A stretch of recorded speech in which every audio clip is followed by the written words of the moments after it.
gars, bienvenue à Private Lesson, épisode 19. J'espère. Je ne me souviens plus. Yep, Dix9. Dans cet épisode, je travaille avec Nick. C'est la première fois que Nick reçoit un enseignement formel de quelque sorte que ce soit, et j'ai été époustouflé par sa position corporelle dès le départ. Mais nous avons modifié certaines choses, et il a été très à l'écoute, ce qui m'a facilité la tâche. J'ai pu lui donner une information, et je n'ai pas eu à la lui rappeler tout au long de la journée, ce qui était assez unique. En général, pour essayer de rompre avec une habitude, je vous conseille donc d'être patient, d'y aller doucement, de travailler pendant des jours, des semaines, des mois.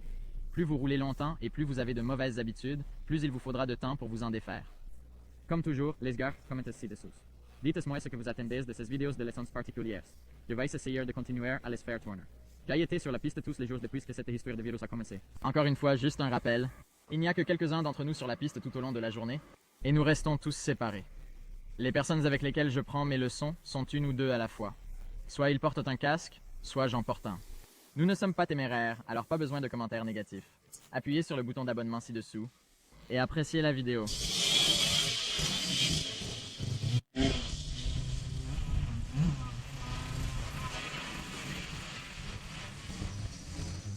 C'est la première fois que Nick reçoit des instructions formelles. Je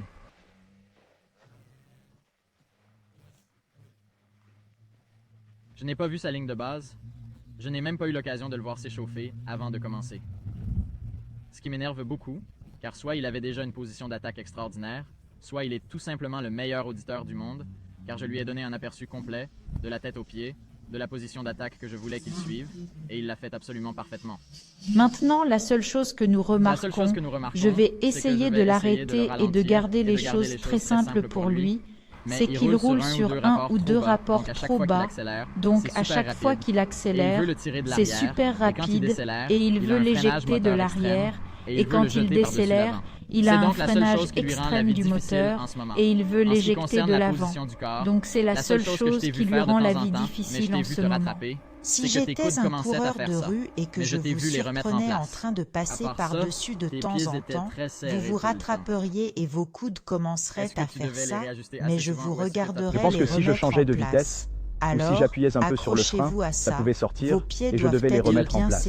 Tout le temps. Et il y a une chose que je n'ai pas mentionnée. Lorsque vous roulez sur la pointe des pieds, c'est la raison pour laquelle de nombreuses personnes choisissent l'option du paresseux, qui consiste à faire des rotations vers l'extérieur et vers l'intérieur, ce qui signifie que lorsque vous changez de vitesse, vous devez en fait faire glisser votre pied vers l'avant, obtenir le changement de vitesse, puis le faire glisser vers l'arrière. Et c'est la même chose quand vos genoux étaient méchamment un petit glissement vers l'avant. Vos genoux seraient-ils comme ça, un petit glissement vers l'arrière? Non, mais normalement, je suis paresseux et en quelque sorte... Normalement, je ne les ai jamais bloqués comme ça. Je sais que je m'accroche plus avec mes mains qu'avec mes jambes. D'accord, en général... Elles étaient bien bloquées. Alors quand je le dis aux gens, je disais hier à un étudiant qu'il n'avait rien du tout sur les genoux. J'étais comme, même avec la rupture du genou, je pourrais vous montrer à quoi ressemblent mes genoux quand j'aurai fini ce soir. Ils sont déchiquetés à l'intérieur. Ils sont juste coupés et ce sont vraiment confortables, de bonnes genouillères. Mais je serre tellement fort qu'il n'y a pas moyen qu'ils ne s'irritent pas et ne se déchirent pas. Ok, même dans le virage où vous êtes, vous travaillez un peu le vélo sous vous, ce qui est bien. Vos genoux n'ont jamais rompu le contact. Je dirais à beaucoup de gens à qui je dirais de se mettre dans cette position. Et puis tout d'un coup, quand ils passent un virage ou qu'ils veulent travailler un peu le vélo sous eux, leurs genoux s'ouvrent et ils commencent à travailler le vélo en le faisant basculer entre leurs jambes. Évidemment, c'est ce que vous voulez faire. Donc pour vous, il semble que l'adhérence au guidon et au coude va être importante. Oui, c'est vrai.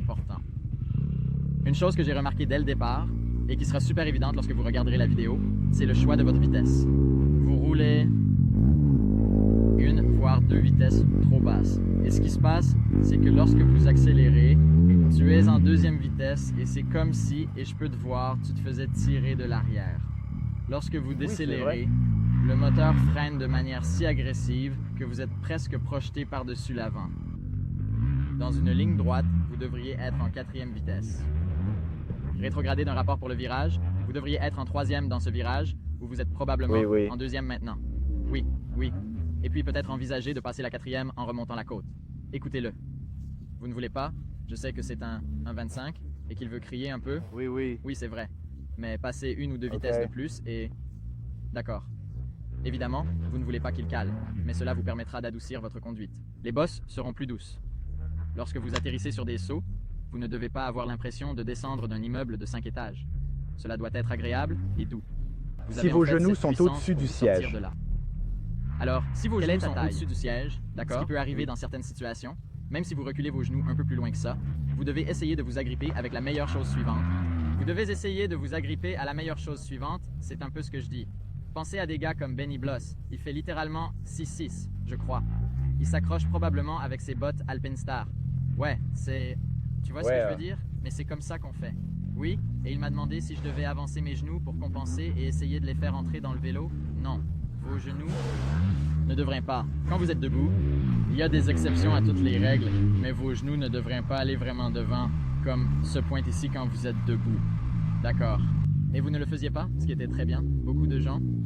J'ai eu un gars hier qui était essayant de tenir leurs genoux, mais lorsqu'il rencontrait un obstacle ou essayait d'absorber, leurs genoux se déplaçaient jusqu'à la partie avant du linceul. Et j'étais comme, sainte vache, juste. Et on pouvait le voir s'agripper à la mort avec ses bras. Oui, donc, et je sais que ça va être un peu bizarre.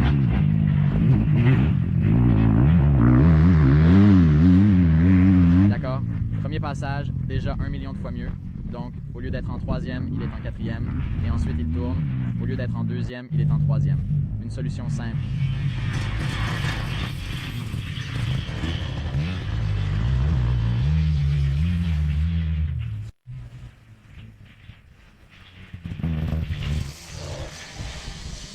Maintenant, je vais vous faire asseoir pour le tour. Donc, vous devez avoir, dans cette section ici, vous allez avoir votre zone de freinage. Et c'est une autre chose aussi, c'est que dans cette section, je veux que vous soyez à l'aise. Dans les autres sections où il y a des balayages fluides et des bosses qui arrivent dans un balayage fluide, vous n'avez pas vraiment besoin de freiner de façon agressive. Il faut plutôt rester sur l'accélérateur. Mais dans ce virage, à l'entrée d'un virage standard d'1,80 m, vous devez avoir cette zone de freinage pour pouvoir tourner, puis réaccélérer et commencer votre virage. Il faut donc que vous utilisiez les freins avant et arrière pendant que vous rétrogradez. Votre rétrogradation devrait se produire au début de votre zone de freinage. Vous l'avez fait assez tôt.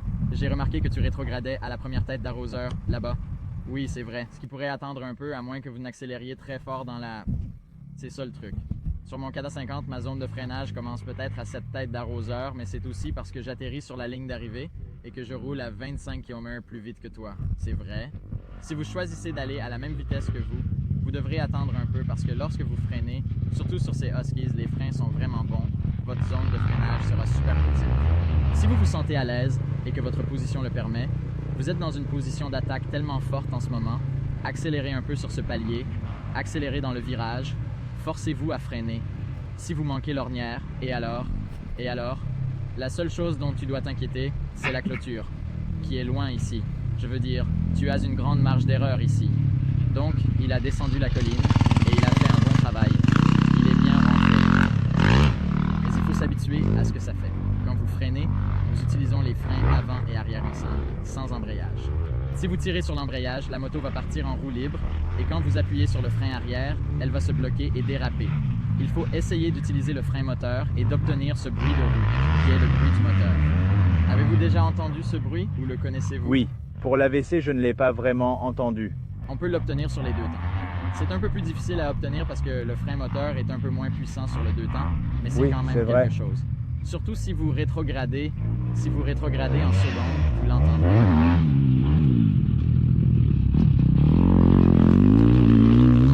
Ne pas non plus freiner très fort, comme s'il...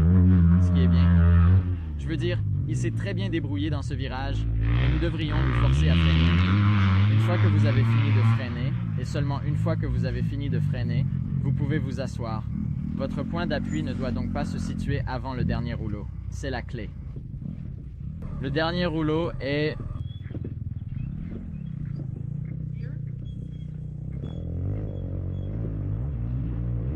Vous en avez un petit ici, mais ça devrait aller. Très, très lentement. Vous devriez être assis quelque part dans cette fourchette. Ce moteur...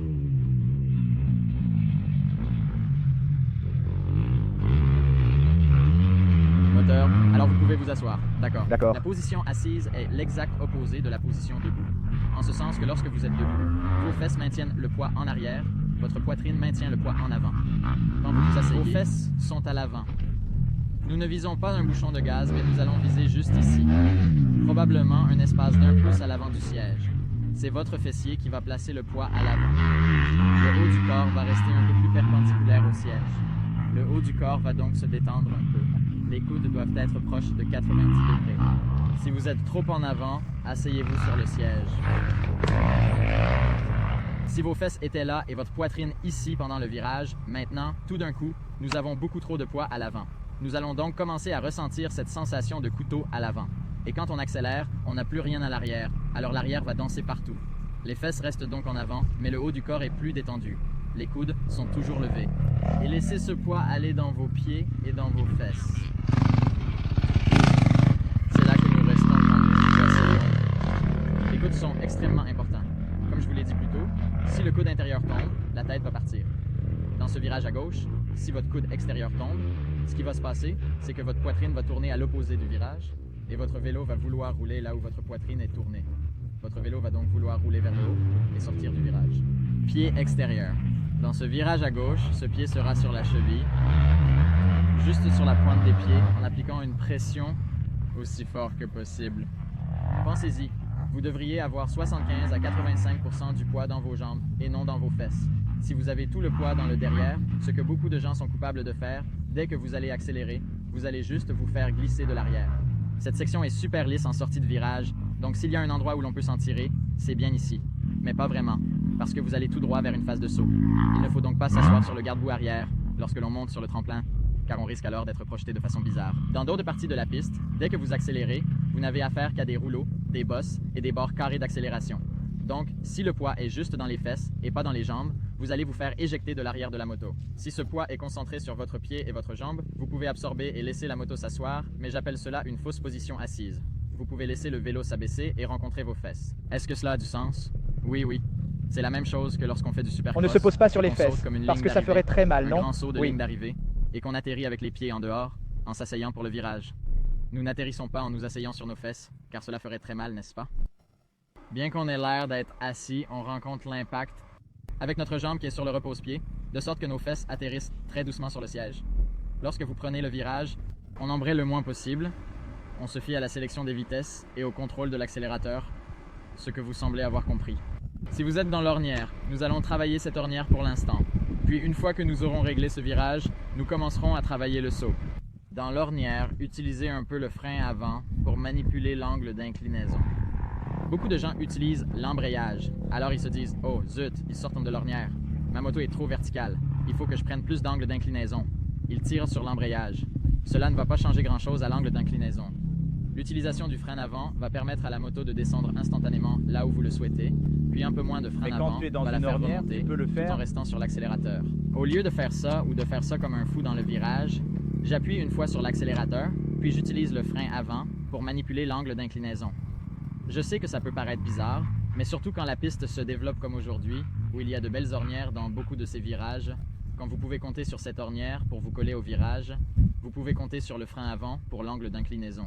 Oui, quand on roule sur une ligne où il n'y a rien, on ne peut évidemment pas utiliser le frein avant parce qu'on va probablement finir par pousser l'avant, mais quand on est dans une ornière, on peut le faire. Je voulais te donner une seule chose. Je t'ai donné 1 million de choses, mais asseyez-vous là où se trouve cette marque.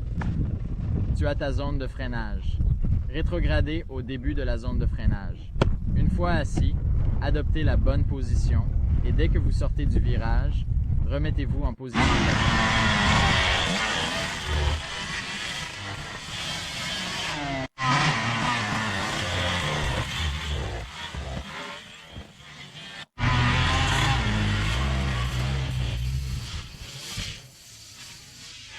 Chaque fois que vous êtes assis un peu trop loin, lorsque vous passez de la position d'attaque debout à la position assise, vous êtes en quelque sorte en train de vous affaler. Ce devrait être plutôt une fente ou un saut vers l'avant du siège. Pensez-y de cette façon. Plutôt que de vous asseoir, pensez à une fente vers l'avant. Dans le virage lui-même, le placement du pied intérieur, dont je n'ai même pas parlé avec vous, était en fait assez bon. Rappelez-vous toujours, haute et serrée, l'orteil pointé vers l'intérieur au point où votre orteil devrait presque être en contact avec l'aile avant. Si ce n'est pas le cas, c'est sur le repose-pied. Dans ce virage, jouez avec les deux. Si vous voulez faire un virage sur deux, le pied doit être haut et serré pour un virage et le tour suivant, laissez le pied intérieur sur la cheville. C'est une bonne chose pour vous d'être à l'aise pour pencher la moto et de vous engager dans cette position sans dépendre de... Vous n'avez pas l'air d'être du genre à vous appuyer trop sur le pied intérieur, ce qui est une bonne chose. Beaucoup de gens mettent leurs pieds à l'extérieur dans le seul but d'avoir accès au sol, ce qui n'est évidemment pas ce que nous voulons faire. Les coudes, lorsque l'on s'assoit, sont une réussite ou un échec. Ils n'étaient pas terribles, mais je pouvais juste... Ils font ça tout le temps. On a l'impression qu'on y pense, qu'ils montent, qu'on oublie presque immédiatement, puis qu'on y repense. Travaillez constamment sur cette prise. Il y a quelques parties de cette boucle où vous faites cette réinitialisation mentale et où vous vous ajustez et vous vous remettez dans la position que vous devez avoir. Je vais le laisser faire. Je vais le laisser. Couler un peu. Un peu.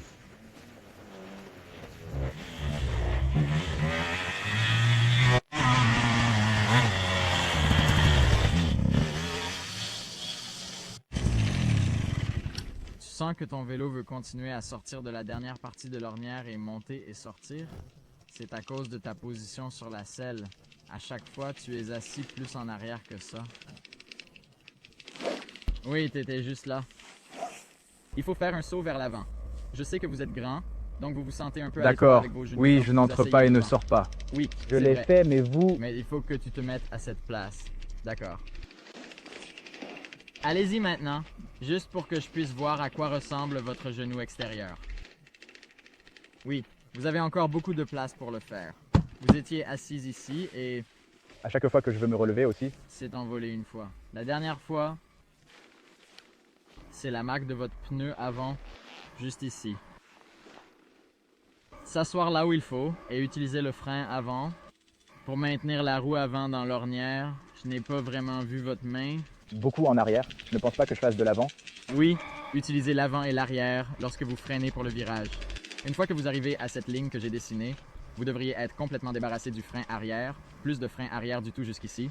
Mais alors vous vous fiez à l'avant. Je vais faire une démonstration 2 fois. Rapprochez-vous. Observez tout d'abord ma position assise sur le siège.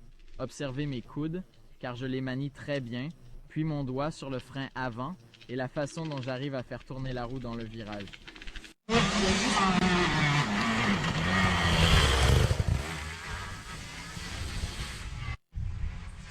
Une chose que je veux souligner, c'est que je vais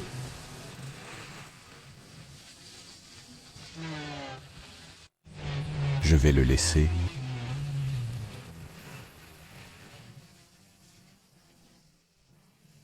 Couler un peu. Un peu.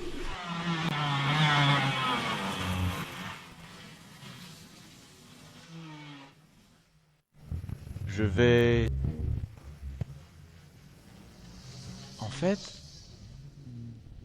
Nick est assis si loin derrière. Il ne peut pas garder son coude à 90 degrés, donc il ne peut pas facilement le garder en l'air. Il se penche vers l'arrière, là où son coude était à cet angle.